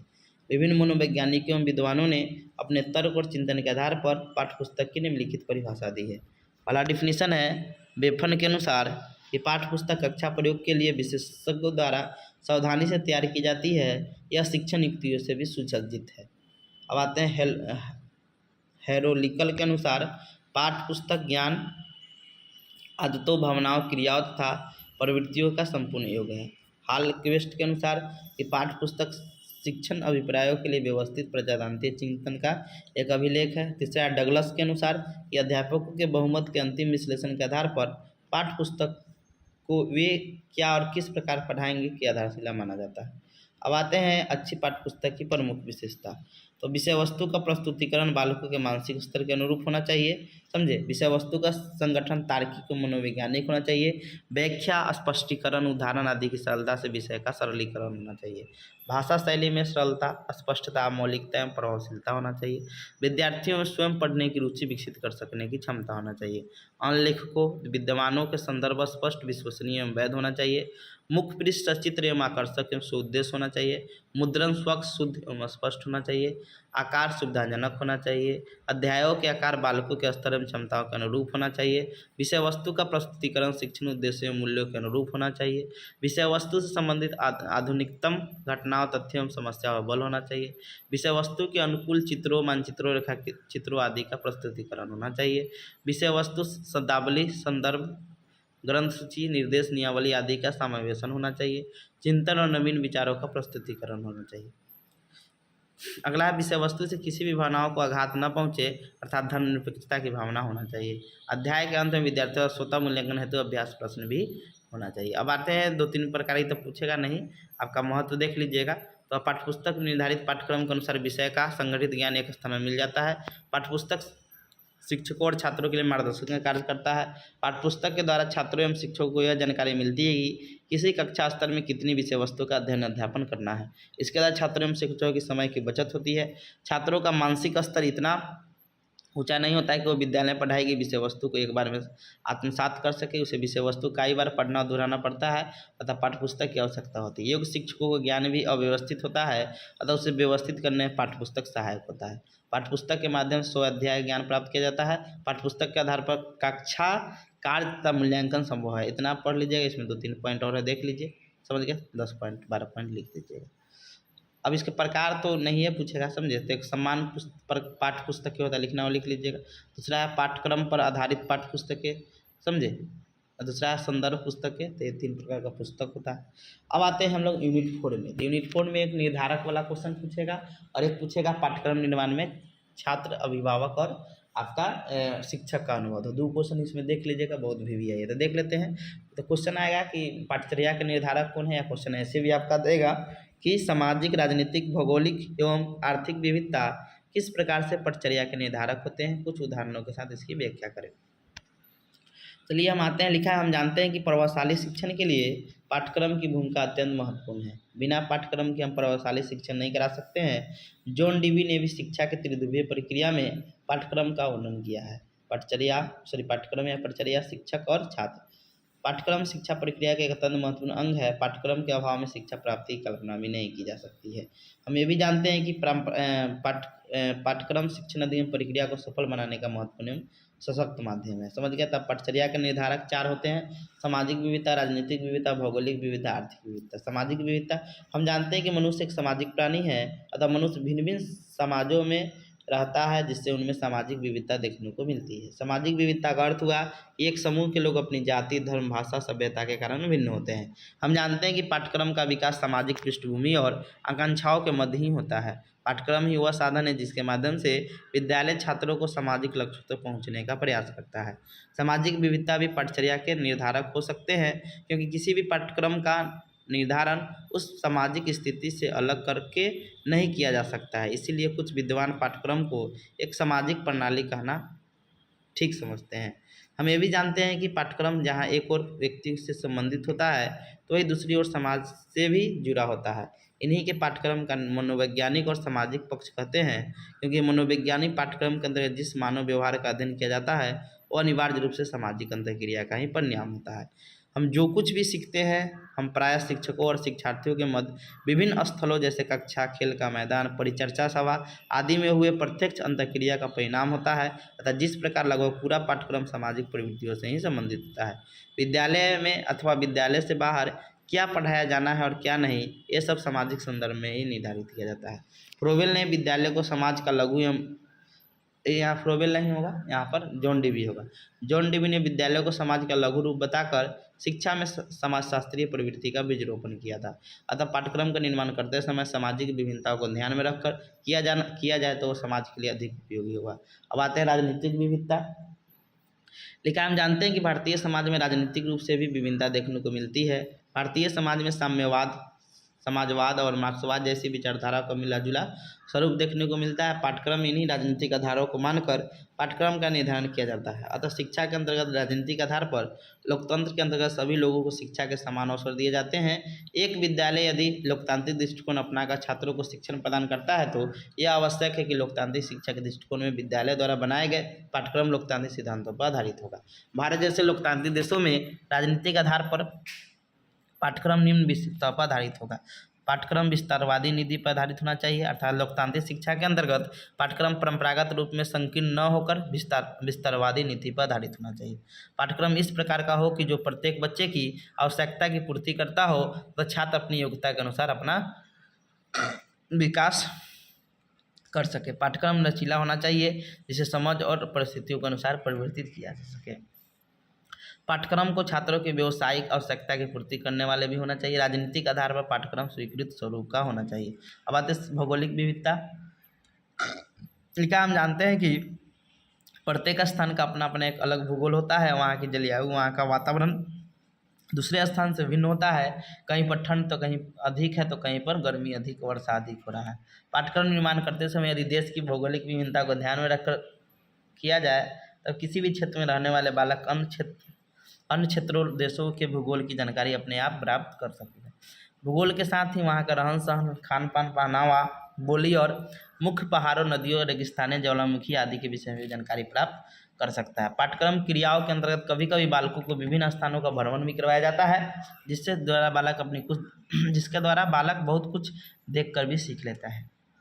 अतः पाठ्यक्रम का निर्माण करते समय भौगोलिक विविधताओं को अवश्य ही ध्यान में रखना चाहिए। आर्थिक विविधता, यदि हम पाठ्यक्रम का निर्माण करते समय आर्थिक विविधता पर ध्यान दें तो पाठ्यक्रम राष्ट्रीय आर्थिक विकास को शिक्षा के द्वारा प्रोत्साहित करने वाला होगा। पाठ्यक्रम को आर्थिक विविधता को शामिल करने से छात्र विभिन्न व्यवसाय, रोजगारों, गतिविधियों से परिचित होंगे, जिससे वे आर्थिक विविधता को समझ सकते हैं। हम जानते हैं कि भारत में आर्थिक विविधता देखने को मिलता है। भिन्न भिन्न क्षेत्रों के लोग भिन्न भिन्न रोजगारों में लगे हैं। यदि पाठ्यक्रम के निर्माण करते समय आर्थिक विविधता को पाठ्यक्रम में शामिल किया जाए तो देश का राष्ट्रीय आर्थिक विकास वृद्धि होगा। अब आगे निष्कर्ष वही चीज़ है, देख लीजिएगा। उपरोक्त विवरण से स्पष्ट होता है कि वर्तमान समय के बाल केंद्रीय शिक्षा प्रणाली में पाठ्यक्रम निर्माण करते समय पाठ्यक्रम के निर्धारक सामाजिक विविधता, राजनीतिक विविधता, भौगोलिक विविधता तथा आर्थिक विविधता को शामिल करना आवश्यक है। हम ये भी जानते हैं कि पाठ्यक्रम का एक ऐसा साधन है जिसका विद्यार्थी अपने वांछित उद्देश्यों की प्राप्त करता है। अब आते हैं परिचय निर्माण। इसका तो हम वीडियो डाल दिए थे, समझ गए, तो देखे ही होंगे आप लोग। इसको रहने देते हैं। इसका वीडियो 3-4 दिन पहले हम डाले थे कि परिचर्या निर्माण में शिक्षक, छात्र और अभिभावक के अनुभवों का वर्णन करें। इसका वीडियो 2-3 दिन पहले डाले थे, तो देखे होंगे, तो ठीक है, समझ गया। नहीं तो देख लीजिएगा, 4-5 दिन पहले इसका वीडियो, तो इसको रहने देते हैं, समझे। अब आते हैं हम लोग एक क्वेश्चन में कि परिचर्या क्रियान्वयन में इस यूनिट 5 में 2 क्वेश्चन पढ़िएगा। एगो परिचर्या निर्माण के परिविधि, क्रिया या विकास का कौन कौन अथी है वो वाला, और एक परिचर्या क्रियान्वयन में तकनीक संसाधनों की भूमिका, समझिए। वही आते हैं। लिखा, हम जानते हैं कि वर्तमान समय की शिक्षा प्रणाली बाल केंद्रित शिक्षा प्रणाली है, जिसमें बालकों की आवश्यकता, रुचि आदि के अनुसार शिक्षण कराया जाता है। हम ये भी कह सकते हैं कि वर्तमान युग तकनीक का युग हो चुका है। हम तकनीक के इतना घिर चुके हैं कि बिना तकनीक के कोई भी काम होता ही नहीं है। परिचर्या क्रियान्वयन के अंतर्गत हम भिन्न भिन्न प्रकार के तकनीक संसाधनों का प्रयोग किया जाता है। परिचर्या के क्रियान्वयन के तकनीक संसाधनों के रूप में सूचना और संप्रेषण तकनीक यानी ICT, इंफॉर्मेशन कम्युनिकेशन टेक्नोलॉजी का प्रयोग मुख्य रूप से किया जाता है। सूचना और संप्रेषण तकनीक से अभिप्राय औजारों, उपकरणों तथा अनुप्रयोग आधार से उपयुक्त एक ऐसी तकनीक है जो सूचना के संग्रहण, भंडारण, पुनः प्रस्तुतिकरण, उपयोग, हस्तांतरण आदि में सक्षम होती है। परिचर्या क्रियान्वयन के लिए निम्नलिखित तकनीक संसाधनों का प्रयोग किया जाता है। पहला है इंटरनेट। इंटरनेट ने परिचर्या क्रियान्वयन में महत्वपूर्ण भूमिका निभाई है। यह शिक्षार्थियों को नई ऊंचाइयों पर पहुंचने में बहुत सहयोग दिया है और देता रहेगा। इंटरनेट एक आम मनुष्य के जीवन में एक नई क्रांति की भांति सामने आया है। इंटरनेट शिक्षकों एवं छात्रों के लिए भी वरदान साबित हुआ है। अब कोई भी जानकारी, हम जरूरी खबर हमें इंटरनेट की मदद से मिल जाता है। यह केवल छात्र के लिए ही नहीं, शिक्षक के लिए भी उपयोगी है। अब आते ई बुक्स। इसकी मदद से कोई भी छात्र कोई भी किताब पढ़कर उसका ज्ञान प्राप्त कर सकता है। उसे हर किताब खरीदने की ज़रूरत नहीं है, वो कहीं भी बैठकर बस ई बुक के जरिए वो किताब पढ़ सकता है। अब ब्लॉग्स एक ऐसी जगह है जहाँ पर अलग अलग तरह के लोग आकर अपनी कुछ बात रखते हैं और कुछ बात लिखते हैं। ब्लॉग ऐसी जगह है जहाँ पर एक व्यक्ति किसी एक चीज़ पर कुछ लिखता है या ज्ञान देता है। हर व्यक्ति का अपना ब्लॉग होता है जिस पर वो विभिन्न प्रकार के विषयों पर लिखता है और दूसरे लोग पढ़ते हैं। इसे पढ़कर बहुत से छात्र और छात्राएं नई चीज़ों के बारे में जान सकते हैं। अलावा इंटरेक्टिव वाइट बोर्ड यानी digital board. Interactive white board एक ऐसी बड़ी स्क्रीन होती है जिससे स्पर्श के द्वारा चलाया जा सकता है। शिक्षण अधिगम प्रक्रिया में यह शिक्षक एवं छात्रार्थी के मध्य अंतःक्रिया के लिए सहयोग प्रदान करता है। डिजिटल बोर्ड में बच्चा कोई भी चीज़ को प्रत्यक्ष रूप से समझता है। ऑनलाइन फॉर्म के जरिए छात्र एक दूसरे के साथ अन्य विषयों पर वार्तालाप कर एक दूसरे के ज्ञान को बढ़ावा दे सकते हैं एवं नई नई चीज़ों के बारे में एक दूसरे से बातचीत कर जान सकते हैं। ऑनलाइन फॉर्म एक पेड़ की तरह है। देखिए सखाए बच्चे हैं जो एक दूसरे से पढ़ने और बढ़ने में, जिस जितना भी गूगल मीट वगैरह होता है, जूम है। प्रोजेक्टर एक ऐसी वस्तु है जिसने शिक्षक को पढ़ाने एवं छात्रों को उसको ग्रहण करने का तरीका बिल्कुल बदल दिया है। इसके द्वारा पढ़ाई वाले छात्रों ज़्यादा अच्छी तरह से समझ सकते हैं। अब आते हैं पावर पॉइंट प्रेजेंटेशन। यह एक कंप्यूटर प्रोग्राम है जिसकी मदद से छात्र छात्राएं एवं शिक्षकगण अपनी काम आसानी से कर लेते हैं। यह एक ऐसा प्रोग्राम है जिसकी जानकारियों को एकत्रित करके एक प्रेजेंटेशन के रूप में दिखाते हैं। निष्कर्ष हो गया। अब देखिए वो क्वेश्चन ये है, देखिए हम बोलते बोलते मुंह दुखा के लगातार बोल रहे हैं। तो एक क्वेश्चन है, इसका वीडियो भी मिल जाएगा यूट्यूब पर। परिचर्या निर्माण प्रक्रिया के महत्वपूर्ण विभिन्न पक्ष, सोपान या परिविधि इसी को कहते हैं विरोध भी यही क्वेश्चन है, और इसको आप पढ़ ही के जाइएगा, समझ गए। देखिए हम इसका जो है ना प्रविधि आपका होता है 7 को, समझ गए। इसका 7 है परिचर्या यानी कि पहला है आपका शैक्षिक आवश्यकता का निर्धारण, दूसरा है विषय वस्तु का चयन एवं संगठन, तीसरा है शैक्षिक उद्देश्यों का निर्धारण, अधिगम इस अगला आगे है कि अधिगम स्थितियों का चयन एवं गठन, अगला है अधिगम अनुभव का चयन, संसाधनों का मूल्यांकन। ये वाला थोड़ा देख लीजिएगा, वीडियो में मिल जाएगा, इसका देख लीजिएगा। ये बहुत इंपॉर्टेंट क्वेश्चन है आपका कि परिचर्या निर्माण प्रक्रिया के महत्वपूर्ण पक्ष या सोपान, समझ गए। तो इसको अच्छा से पढ़ के आप लोग जाइएगा, समझ गए। तो ये हो गया आपका C9 का, हम कर देंगे C8 का। जाइए, ऑल द बेस्ट आपका, बिहार यूनिवर्सिटी हिमालय एग्जाम है, समझ गए। Thank you.